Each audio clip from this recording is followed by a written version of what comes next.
তার মানে 21 বছর আগে যে সিদ্ধান্ত আমরা নিছি এটা কি সঠিক আছে? আলহামদুলিল্লাহ।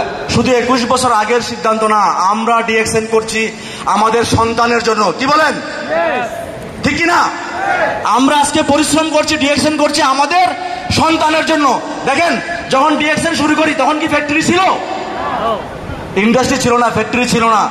আজকে দেখেন অনেক কোম্পানি লস হইলে কুইট করে, ডিএকশন লস হইলে ফ্যাক্টরি করে,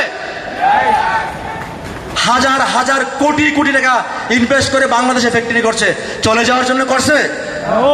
তার মানে আজকে যারা এখানে বসে শুনছেন, শুধু বলছি একটা কথা, আমার এই জায়গা দেখেন, এই জায়গা আমাদের শুধু না, সবার জন্য এই জায়গা। ঠিক না?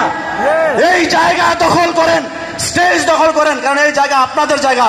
ক্রাউন অ্যাম্বাসেডারদের জন্য কি লাইফস্টাইল দেখছেন কিনা?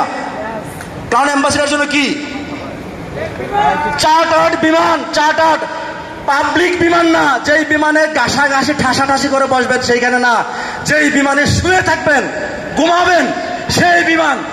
কার জন্য? আমাদের জন্য। Good morning, good morning direction.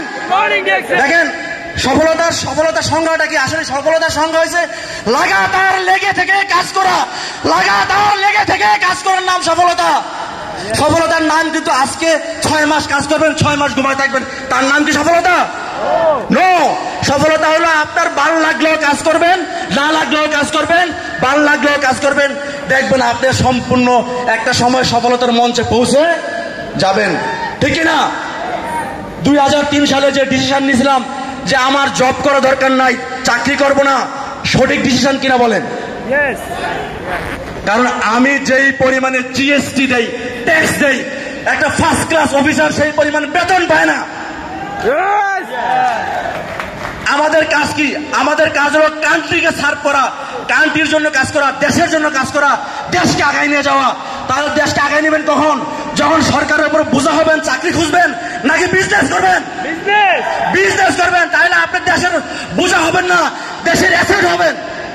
আমরা দেশের অ্যাসেট হইতে চাই, দেশের বোঝা হইতে চাই না।